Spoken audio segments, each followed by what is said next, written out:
Boa noite, irmãos, a graça e a paz do Senhor. Amém.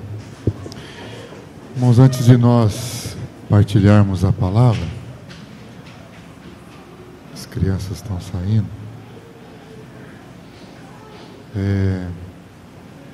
Eu gostaria de deixar aos irmãos alguns avisos.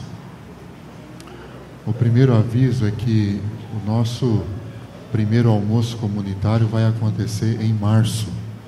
Então, no segundo final de semana de março, nós vamos ter o nosso primeiro almoço comunitário. Se eu não estou enganado, é dia 11. Nesse dia do almoço comunitário, nós vamos ter um batismo. Então, se tiver algum irmão que tem sido tocado pelo Senhor para descer as águas do batismo, pode me procurar. Nós vamos sentar para conversar a respeito do batismo, tá bom? Então, você que deseja se batizar, já teve uma experiência com o Senhor, mas ainda não deu esse passo, depois você me procure e me dê o seu nome. Outra coisa é que a nossa reunião da mesa do Senhor, ela vai retornar no domingo pela manhã, junto, como o Valim já nos passou algumas vezes, junto com a escola bíblica das crianças pela manhã, para facilitar para os pais. Então, a escola das crianças, ela retorna no dia 18. É isso, né? 18? O próximo final de semana, depois do carnaval. 18 de fevereiro. Então, aí a nossa reunião da mesa volta para amanhã. Então, no domingo, dia 18 de fevereiro. Tá bom, irmãos? Então, aí volta ao normal, como segue as nossas reuniões. Pela manhã, a reunião da mesa, e à noite, a reunião da palavra. Ok? Gravaram os 3 recados? Amém. Vamos abrir a nossa Bíblia no Evangelho de João, no capítulo 13.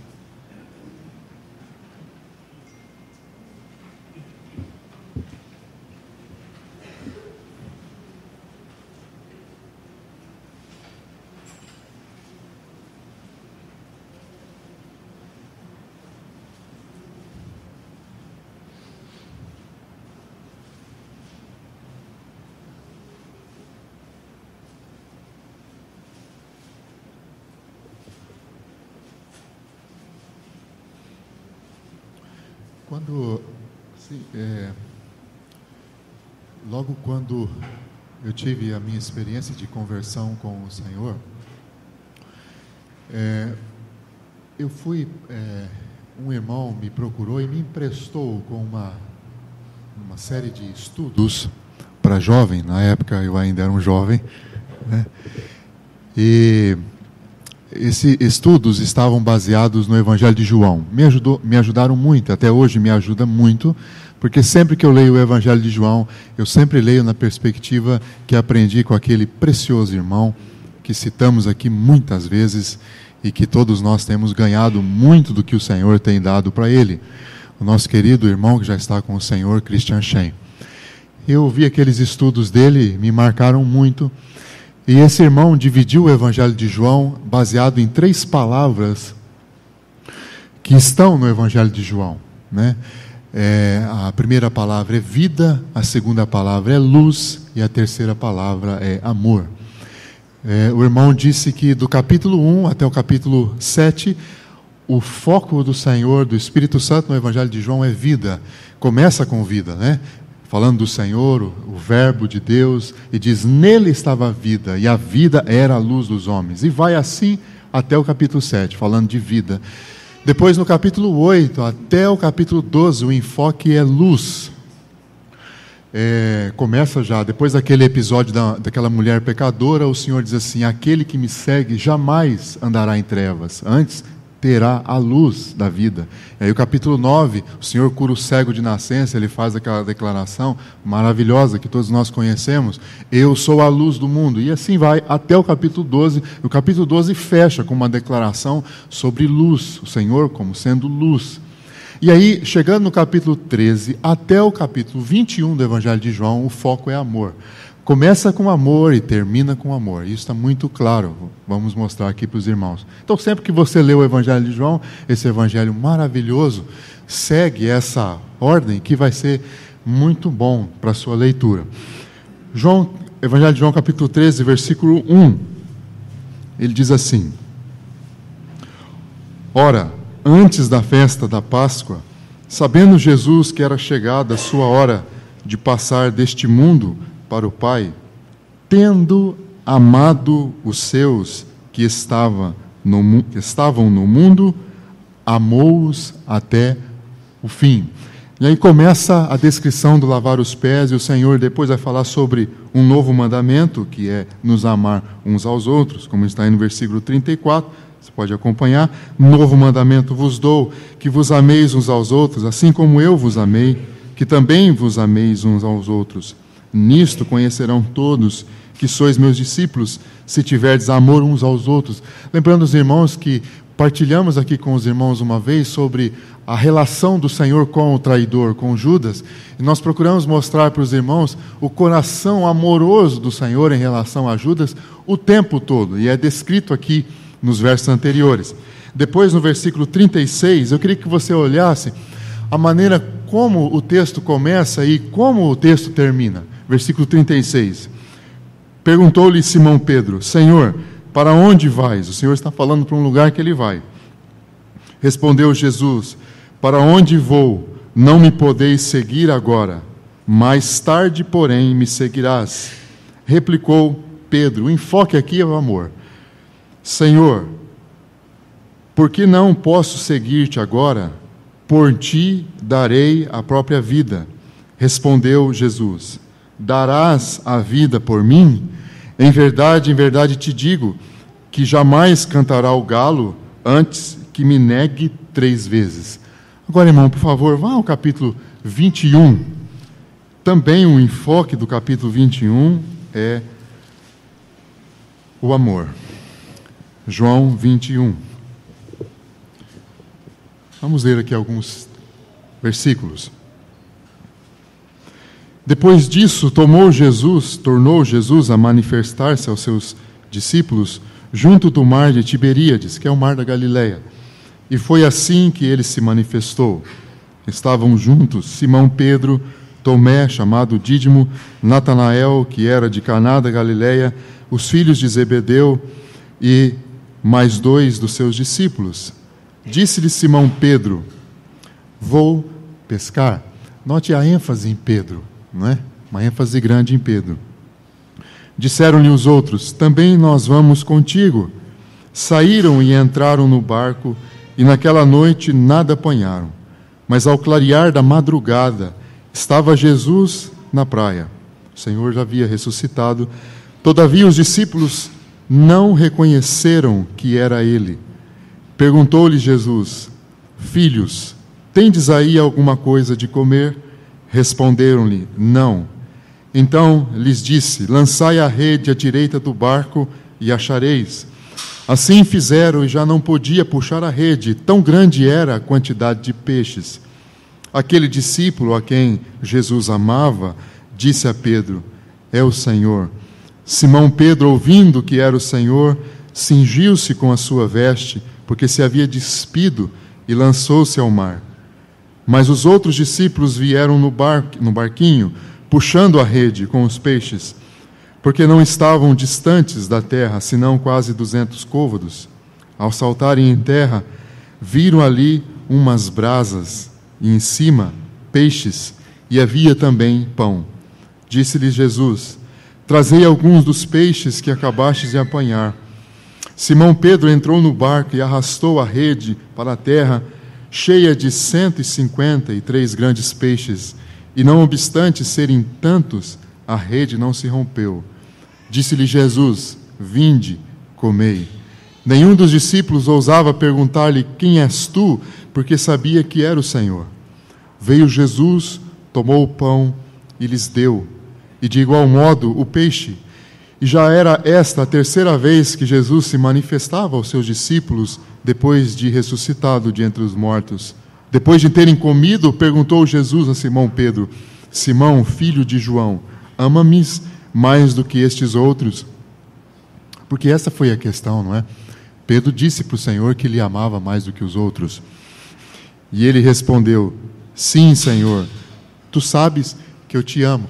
Os irmãos sabem que aqui, só para uma observação importante para aqueles que não sabem, aqui é um jogo de palavras que no original é visto, mas que no português não dá para se perceber, porque o português é a mesma palavra para amor.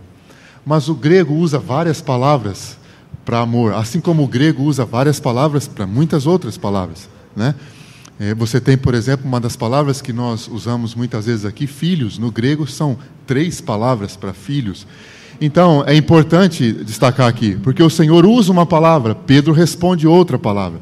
O Senhor usa a palavra para Pedro, ágape, ou agapau no grego, que quer dizer, você me ama com amor, que está disposto a dar a vida por mim.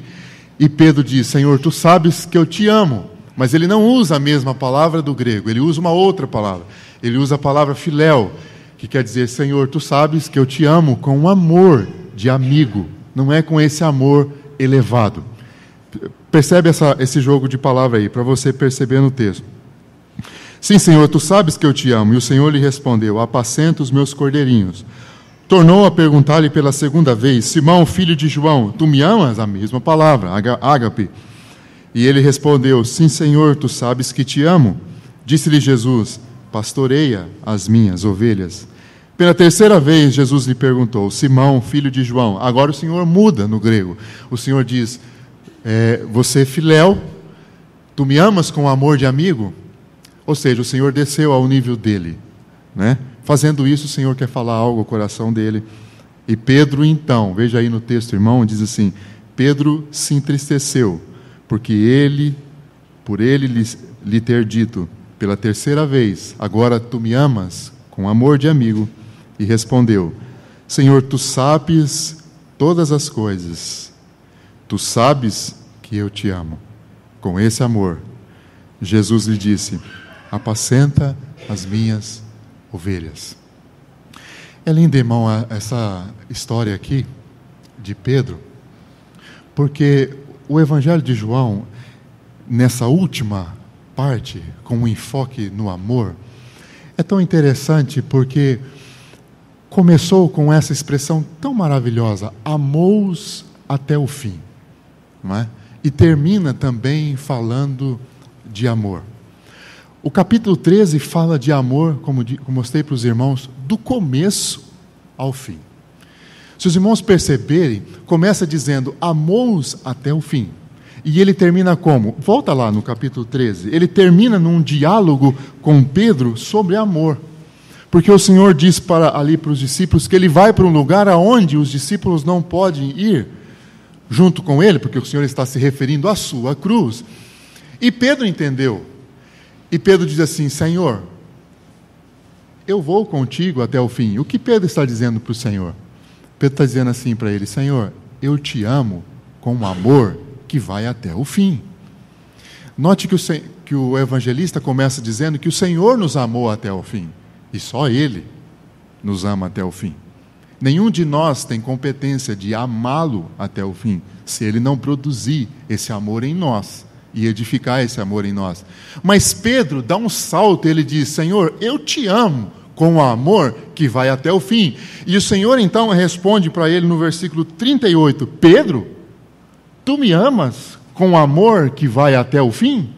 Ou seja, como está traduzido aqui, não é? Pedro, tu darás a vida por mim? Você vai chegar a esse ponto, Pedro?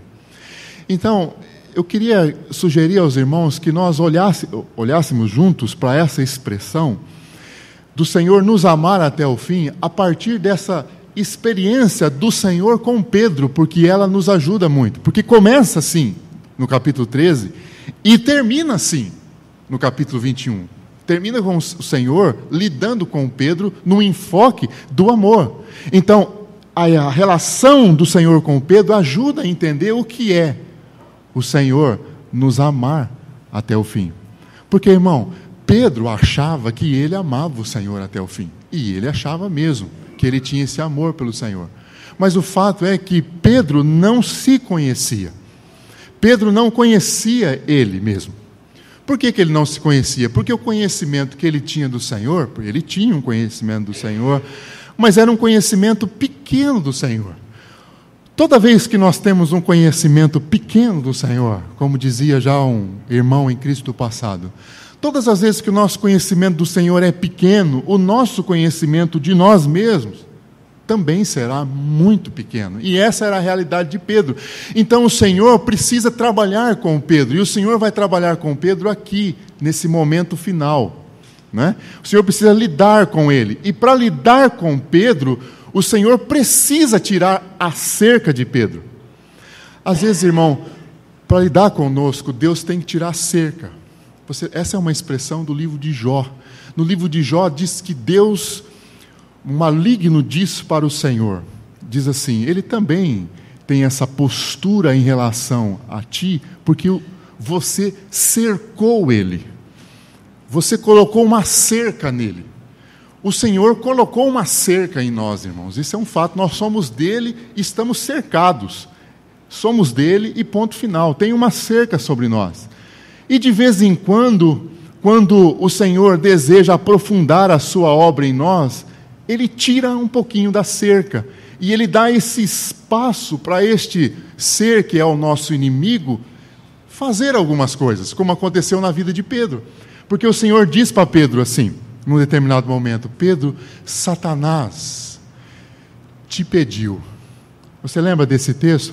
Lucas capítulo 21, Satanás rogou por ti, pediu por você, e o Senhor diz que consentiu, o Senhor diz que Ele permitiu, mas Ele fala assim, Ele te pediu para te peneirar, e o Senhor diz assim, mas eu roguei por ti.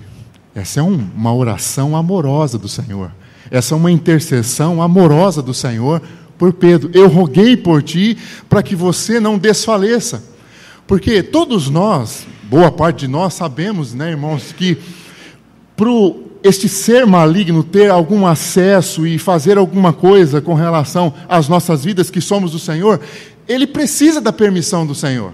Isso é um fato e nós temos consciência disso. Agora, o que nós nem sempre estamos conscientes é que quando o Senhor dá a permissão, Ele sempre sustenta a permissão com intercessão. Ele sempre intercede por nós, uma intercessão amorosa, porque se Ele não fizer isso, se o Senhor não interceder por nós, nós desfalecemos.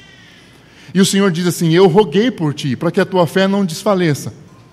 E como nenhuma oração do Senhor fica sem resposta,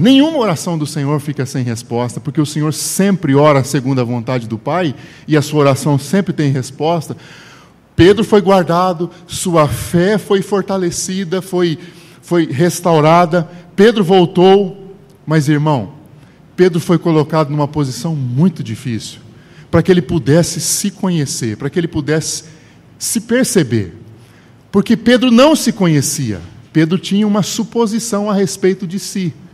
Quando o Senhor diz que ele ia ser preso e todos iriam abandoná-lo, Pedro disse, eu não. Eu jamais, foi o que ele fez. Eu jamais. Eu te amo até o fim. O pessoal aqui pode não te amar, mas eu te amo até o fim. Pedro tinha um péssimo problema. Pedro era o tipo daquelas pessoas que não apenas tem um elevado, como é que Paulo fala? Paulo tem um texto que ele fala, não pense de si além do que convém, assim, né, que Paulo fala. Pedro pensava de si além do que convém, mas não só pensava de si, né, ele falava o tempo todo. Ele procurava mostrar para todo mundo que ele era melhor do que os outros, não é? E isso é do ser humano. O ser humano parece que tem essa necessidade. Quando não é abertamente, é de maneira negativa. Como é que é de maneira negativa? É às vezes apontando a falha de alguém. É falando do defeito de alguém, porque quando o ser humano fala de um defeito do outro, ele está exatamente se colocando numa posição superior ao outro, não é? Ele está dizendo assim, mas eu sou melhor que ele, a minha família é melhor que a dela, você está me entendendo? É uma forma também de se projetar, o ser humano tem essa necessidade, essa carência de projeção, esse era Pedro, ele tinha essa necessidade, porque ele não se conhecia. E o Senhor diz assim para ele, o galo vai cantar e você vai me negar. É tão interessante, irmãos. É muito interessante essa expressão do Senhor. O galo não vai ter cantado e você vai me negar. E o galo cantará 2 vezes. É muito interessante. Eu passei um tempo da minha vida, eu não sei aqui quem dos irmãos já teve um tempo da sua vida que viveu numa região rural. Eu vivi numa região rural quando fiz seminário. Eu morava numa pequena fazenda, né? E era muito comum, nós levantávamos cedo. O seminarista tem que levantar cedo, é uma obrigação do seminário, a gente tem que levantar cedo, é de madrugada. E era muito comum nós ouvirmos os galos da região ali por perto cantar, porque tinha galo. Mas não canta só um galo, canta um, canta dois. Se tiver 3, os 3 cantam. Mas o Senhor diz, o galo vai cantar. Isso é uma coisa que chama a atenção do nosso coração. Até nisso o Senhor estava trabalhando com Pedro. Irmão, você acha que só tinha um galo naquela região? Devia ter outros galos. Aquele povo era um povo que criava galinha na cidade. Isso é fato. O comércio era troca naquela época. Eram cheios de animais. Então tinha muitos galos. E o Senhor disse, o galo vai cantar. E vai cantar 2 vezes. Isso é interessante. Um irmão faz essa observação num dos seus livros, que o Senhor marcou Pedro com seu amor até no galo. Até em quantas vezes o galo vai cantar, porque, irmão, nenhum galo canta só 2 vezes. Geralmente o galo canta mais vezes, mas o Senhor diz, o galo vai cantar 2 vezes. Vai ser aquele galo e vai cantar 2 vezes. O Senhor marcou Pedro com seu amor o tempo todo. O tempo todo. Você lembra aquela ocasião em que eles pescaram a noite inteira, terminaram a pesca, chegaram para o Senhor disse assim, pescaram? Eles disseram, não pescamos nada. E o Senhor diz, então lança as redes. Por que o Senhor fez aquilo com eles? Porque Pedro estava preocupado a respeito das suas provisões. O Senhor o tinha chamado para segui-lo. Mas, irmão, Pedro pensou, eu vou segui-lo, mas eu tenho que trabalhar. E como é que eu vou fazer? O meu trabalho é a pesca, eu tenho que me sustentar. Quem é que vai me sustentar? Esse homem aí que vai me sustentar? Eu tenho que me sustentar.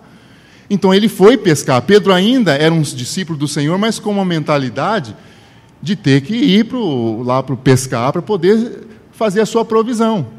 E ele foi e não pescou nada naquela noite. E o Senhor disse para ele, pescou? Ele disse, não. Então lança as redes. E o texto diz que ele se hesitou de lançar as redes, mas ele foi e lançou as redes. Ele lança e eles pegaram um monte de peixes. E ele tem aquela experiência de se jogar no chão, né, com o Senhor e dizer, retira-te de mim porque eu sou o pecador. Mas o que o Senhor estava ensinando para Pedro? O seu amor. O Senhor estava ensinando para ele assim, Pedro, você é um bom pescador, o seu barco é bom, as suas redes são boas, mas fica tranquilo, eu cuido de você. Uma lição preciosa que Pedro tinha que aprender, uma lição amorosa do Senhor. Certas vezes ele estava andando na rua, ele parou, foi abordado por um cobrador de impostos, e o cobrador de impostos disse assim para ele, você paga os seus impostos, mas e o teu mestre? Quem é que paga os impostos dele? E ele ficou com aquilo no coração, ele chegou triste na casa onde o Senhor estava, o Senhor percebeu que ele estava triste, o Senhor conta uma história, e nessa história o Senhor fala assim, naquela história o Senhor quer dizer que ele é filho do rei, ele é filho do dono, ele não tem que pagar imposto pela terra. Mas ele diz assim, Pedro, vai pescar, joga o anzol, e o primeiro peixe que você pegar, tem uma moeda dentro, vai lá e paga os impostos, os seus e os meus. O Senhor marcou aquele homem o tempo todo com o seu amor. E quando fala do galo, aquele galo específico, 2 vezes cantando, o Senhor está dizendo, Pedro, eu estou trabalhando em você. Eu tenho um amor por você. E o meu amor vai até ao fim por você. Eu estou cuidando de você. Era isso que o Senhor estava dizendo para ele. Quando o Senhor sai daquela... Não dá para a gente abrir os textos, porque o tempo nós vamos ter que delongar aqui, mas vamos citando. Os irmãos conhecem as passagens. Quando ele está ali naquele pátio do sumo sacerdote, onde ele traiu o Senhor, ele negou o Senhor 3 vezes, até com xingamento, como o Senhor disse. O galo canta 2 vezes, o Senhor sai da casa do sumo sacerdote, a Bíblia diz que os seus olhos se encontraram. Irmão, eu fico pensando, qual deve ter sido o olhar do Senhor para Pedro naquele momento? Você já parou para pensar nisso? Se fosse você que tivesse sido traído, Qual seria o seu olhar para a pessoa que traiu você? Olha, irmão, eu tenho quase certeza que nós teríamos um olhar ou de condenação, nós teríamos um olhar ou de vitimização. Olha só o que você fez comigo.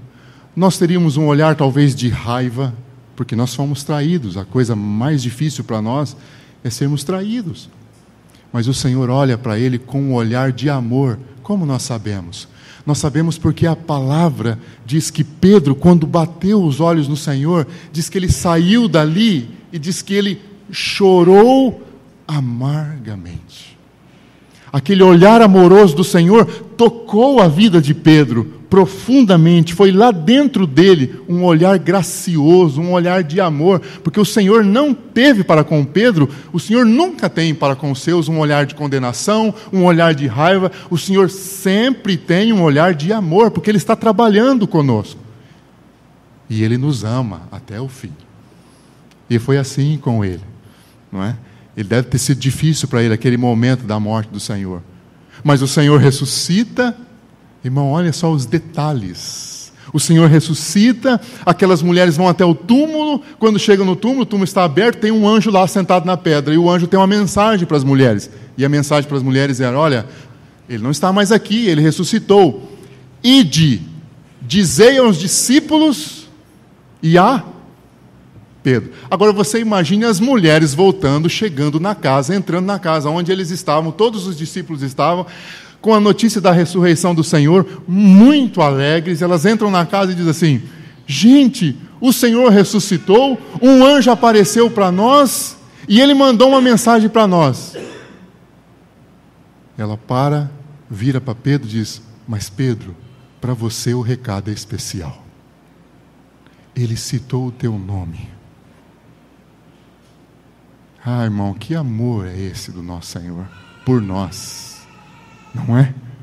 A Bíblia diz que o Senhor fez uma aparição só para ele depois da ressurreição. Você sabia disso, irmão? Lucas capítulo 24, versículo 34 diz que o Senhor fez uma aparição em secreto para Pedro. Só para ele o Senhor apareceu. O que será que o Senhor conversou com Pedro naquela aparição em secreto? Certamente foi uma conversa ligada ao seu amor. Mas para o Senhor ainda não estava bom. O Senhor queria mais. O Senhor queria falar mais ao coração de Pedro. Por isso o Senhor vai encontrá-los lá no Mar da Galileia. E note, vai lá para o capítulo 21 para a gente concluir. João capítulo 21. Note que até nisso nós temos uma mensagem para nós, uma mensagem tão linda da parte do Senhor, do Espírito Santo. Note que o que tem antes do capítulo 21, irmão, os versículos anteriores. Você já parou para prestar atenção que antes do capítulo 21, os versos anteriores, eles se referem ao quê? Dá uma olhadinha aí nos versos anteriores ao capítulo 21. Os versos anteriores do capítulo 21 quer dizer que o Evangelho de João terminou. É exatamente isso, acabou o Evangelho. Encerrou aqui. Aqui é a conclusão do Evangelho. Mas o Espírito Santo toca João, para que João escreva o capítulo 21.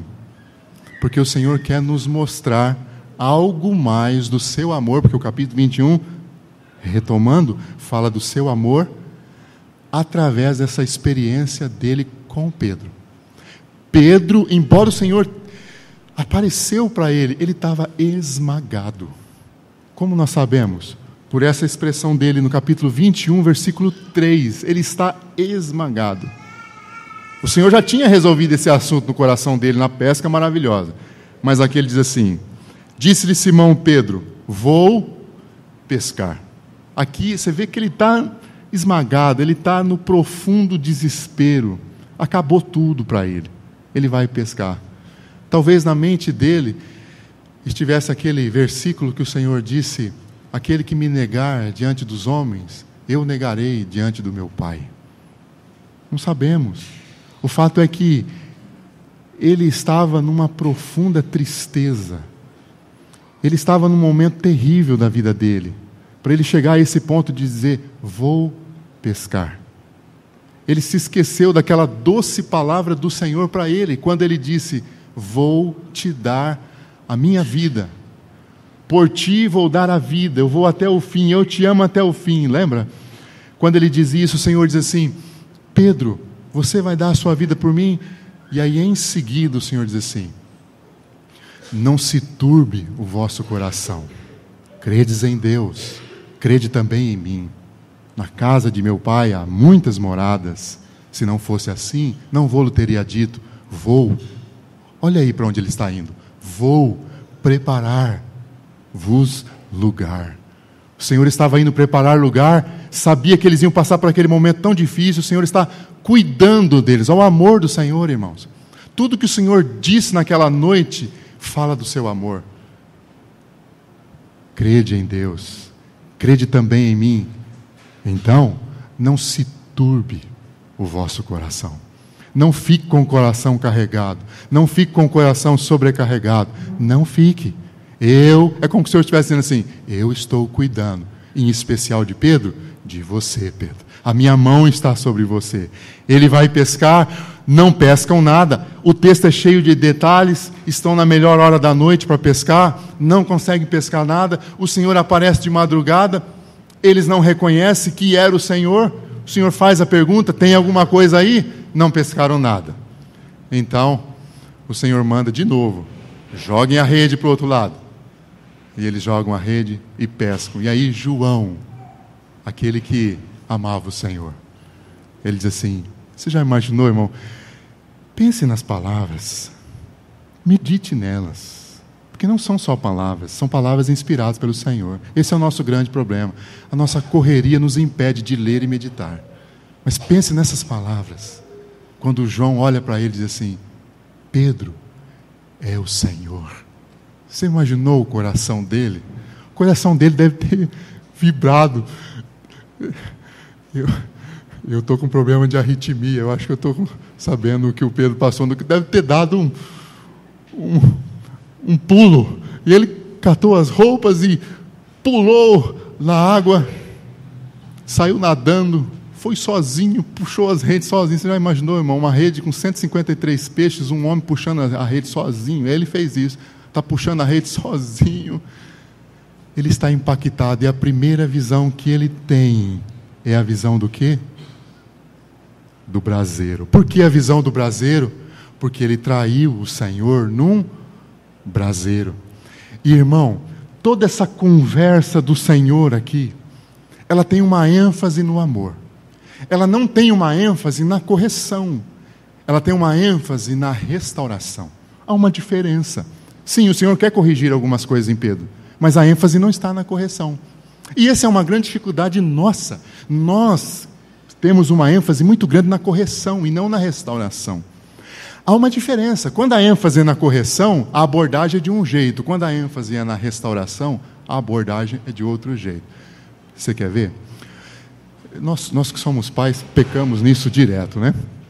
Fica tranquilo, tá? São as crianças. Onde tem criança tem que ter barulho. Onde não tem barulho é no cemitério. Cemitério é lugar de morte, lá não tem barulho. Mas onde tem criança tem barulho. Então fique tranquilo, é assim mesmo, é barulho. Isso faz parte da vida. Vida tem barulho. Graças a Deus por isso, né? Então, onde eu estava? Na correção. Quando você vai fazer uma abordagem na correção, você chega para a pessoa, você vai conversar com ela, você diz assim: você fez isso? Não fez? Ou, você não fez isso. Não é assim? E a pessoa que está sendo corrigida, obviamente, quase sempre, nós somos pais, sabemos disso, né, irmãos? Quase sempre o filho diz assim: não, eu não fiz. Eu estou me lembrando, irmão, o Cláudio contou para nós uma experiência que a mãe dele fazia com eles. Eu conto essa experiência em casa, a gente dá risada, porque eles faziam as coisas erradas, eles mais os irmãos dele, e disse que para saber quem que era, a mãe mandava levantar os olhos, porque disse que na parte branca ia estar escrito quem fez a coisa errada. Então os filhos não queriam levantar os olhos, e a mãe descobria quem que era. Sabedoria de mãe, né? Mas essa ênfase corretiva, ela cria medo, e a pessoa quase sempre diz: não fui eu não. Claro, não é assim? Mas a ênfase na restauração, ela é baseada no amor. Ela não está preocupada tanto na correção, embora ela queira corrigir, mas ela está preocupada em restaurar. Então o Senhor fala o quê? O Senhor diz assim: Pedro, você me ama. O ponto é esse: você me ama. E ali o Senhor quebra o coração dele. Porque quando o Senhor pergunta 2 vezes, na terceira vez desce ao nível dele, Pedro entende que ele não amava o Senhor até o fim, mas que só tem um que consegue amar até o fim: é o Senhor. O nosso Senhor nos amou até o fim. E sabe, irmão, uma coisa que faz nos voltar para o Senhor não é a pura e simples consciência dos nossos erros. Sim, eles estão presentes e devem estar, mas não é isso aí. O que nos faz voltar para o Senhor como seus servos, como seus filhos amados, é esse fato. É de que o Senhor nos ama até o fim. É de um amor que não sofre alterações com os nossos erros, com as nossas falhas. É de um amor que está muito acima disso. É de um amor que sempre está pronto para nos restaurar. É de um amor que nunca nos tem para nós uma palavra de condenação. Não, o Senhor não tem palavra de condenação. O Senhor sempre tem para nós uma palavra de restauração. O desejo do Senhor é sempre de nos restaurar, porque Ele nos ama com amor absoluto, com amor eterno, com amor que vai até o fim. Porque o Senhor sabe que nós vamos errar. Seria muito bom que não errássemos, mas vamos errar, vamos falhar e falhar muitas vezes. Mas o que o Senhor mais deseja é que os nossos olhos não estejam postos nos nossos pecados, porque Ele tratou os nossos pecados na cruz do Calvário. O que o Senhor mais deseja é que os nossos olhos sejam colocados nele, porque Ele nos ama até o fim. Ah, irmão, esse amor nos quebranta, esse amor quebra as nossas pernas, esse amor amolece o nosso pescoço. Não é verdade, irmãos? Porque o que faz um servo do Senhor e uma serva do Senhor ser irmãos tão sérios com o Senhor, não são impecáveis, não são no sentido de não terem pecados na sua vida, não. O que faz um servo do Senhor e uma serva do Senhor muitas vezes ser tão consagrado ao Senhor, é esse o fato. É saber, é conhecer de maneira espiritual, de maneira real, o amor do nosso Senhor. É conhecer o seu coração, é ter essa experiência que João teve, de poder colocar a sua cabeça no coração do Senhor e ouvir as batidas do seu coração. E as batidas do seu coração são batidas de amor. O Senhor nos ama profundamente. E é esse amor do Senhor que nos constrange, como diz Paulo. O amor de Cristo nos constrange.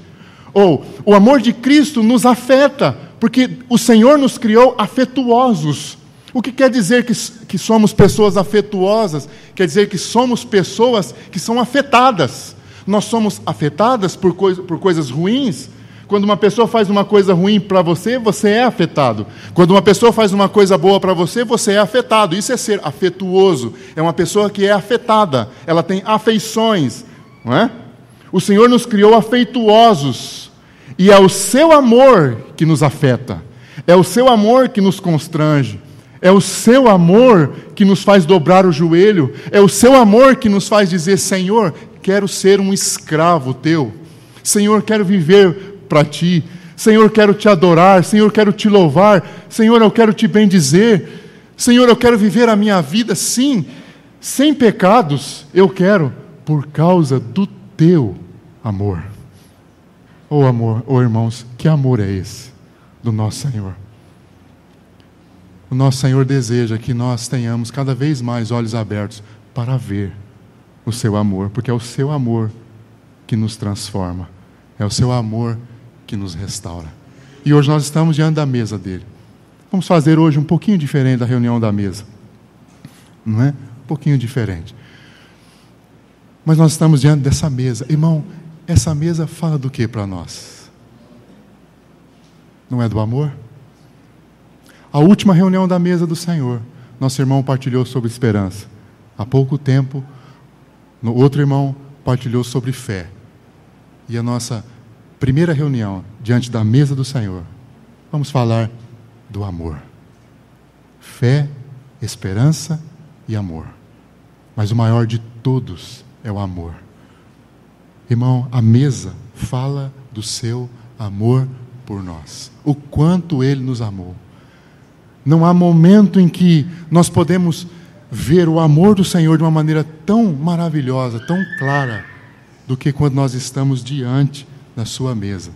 Porque o Senhor se entregou por nós, por causa do seu amor. E você sabe, irmão, Ele está no nosso meio nesta noite.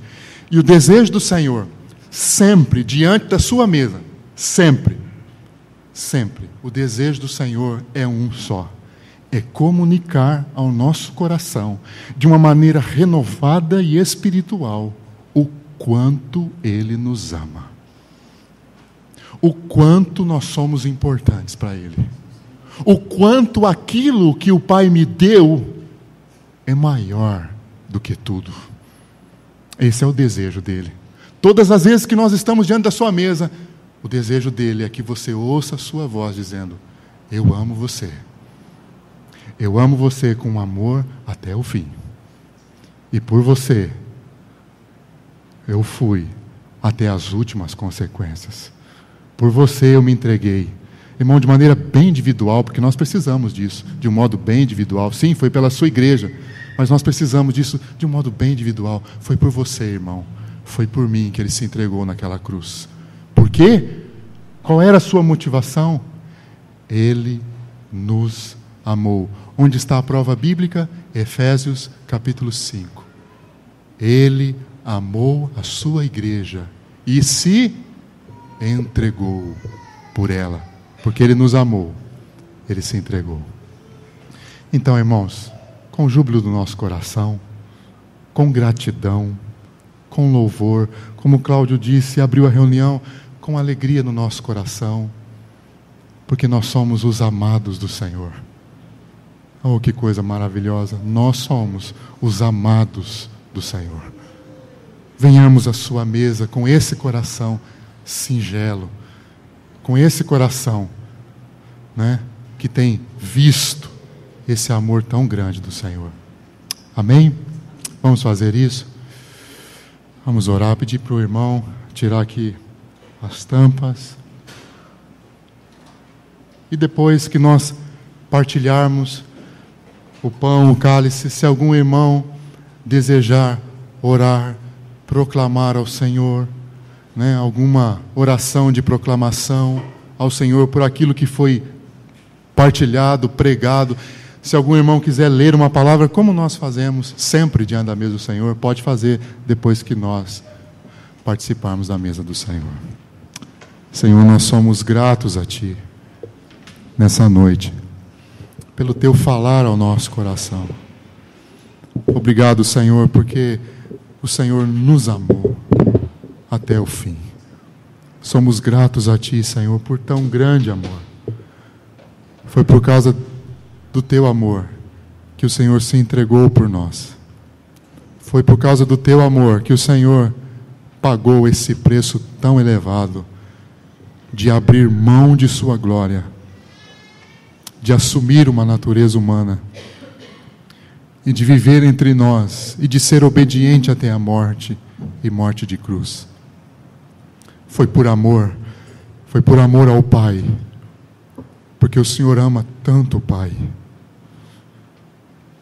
O Senhor tem um amor tão grande pelo Teu Pai, e isso constrange o nosso coração, porque toda a obediência que o Senhor tem ao Pai é por amor, mas também foi por amor a nós, Seu povo, Sua igreja, os Seus eleitos, aqueles que o Pai Te deu, que o Senhor foi até a cruz.